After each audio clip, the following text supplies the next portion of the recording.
Саламатсыңар балдар, адай окуу сабагынан 4-черегибизди баштайбыз. Бабалардан калган сөз деген бөлүмдөн биринчи темабыз Толубай сынчы. Бул сабакта биз Толубай сынчы тууралуу түшүнүк алабыз. Каармандарга мүнөздөмө беребиз. Сынчыл, баамчыл болууга көнүгөбүз. Алгач сабакты баштаардан мурун сөздүк жумушту аткарып алалы. Кана балдар, айткылачы, сынчы деген сөздү кандай түшүнөсүңөр? Сынчы — окуяны алдын ала көрө билген адам. Саяпкер — ат таптаган адам. Наабайчы — нан жапкан адам. Азаматсыңар? Толубай сынчы балдар элдик уламыштар боюнча 14-15 кылымда жашаган кыргыз сынчысы жана акылман ойчулу. Толубай сынчы жаратылыштын жана коомдук турмуштун маселелерин таанып билүүдө алысты көрө билген адам болгондугу айтылат. Толубай сынчы эл арасында чечендиги, акылмандыгы, ойчулдугу менен да таанымал болуп, ханга да тайманбай сөз кайрыган. Келгиле анда биз силер менен жомокту окуп баштайлы. Илгери бир заманда кыргыз жеринде Жаныбек деген каардуу хан жашайт. Ал ушунчалык каардуу болот. Ага арыз муңун айтып кирген кишилердин баарынын башын алдырып, каяша кылгандардын баарын орго салдырат. Карапайым элдин арыз муңун уга турган эч ким калбай калат.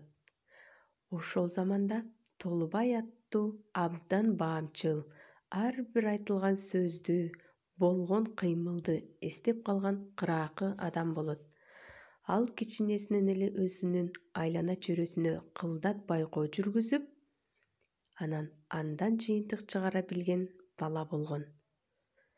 Толубайдын сынчылык өнөрү эл арасында тарай баштаганда хан аны сынап көрүү үчүн атын сынатат.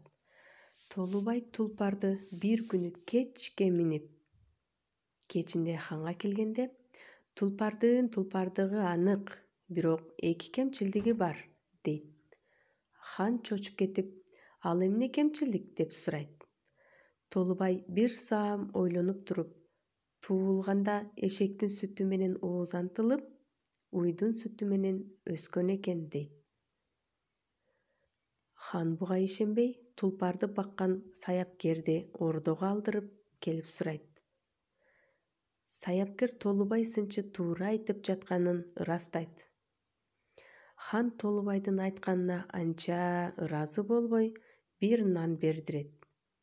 Ал эми ошол маалда ордого келип калган хандын аялы Толубайга дилде берет. Толубайды дагы бир текшерип көрмөк болуп, хан өзүн сынатат. Толубай аны көпкө карап туруп, анын хандын баласы эмес, наабайчынын баласы экендигин айтат. Хандын буга катуу жини келип, апасын чакыртат да сынчы айтып берген нерсени айтат. Ошондо хандын апасы ал чынында хандын эмес, наабайчынын баласы экендигин, өзү кыз төрөп, аны наабайчынын аялы менен алмашып алганын, кийин кызын кайра ага алып бергенин айтат.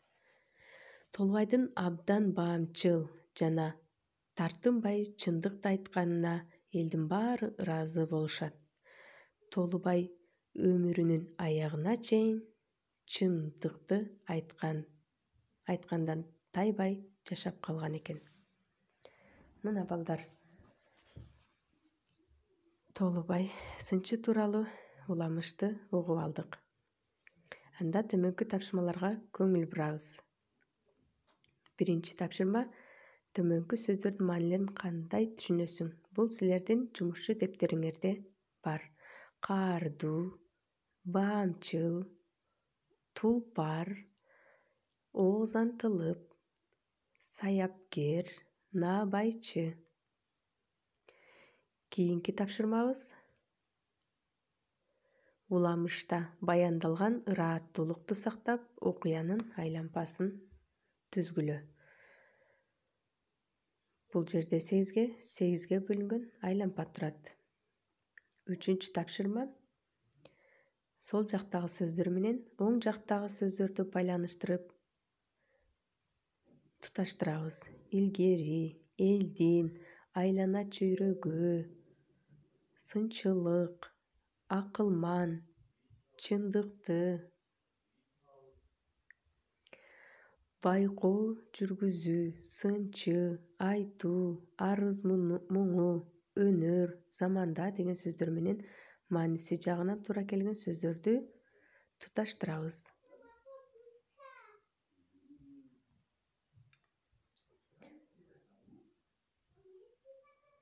Кийинки тапшырмабыз балдар.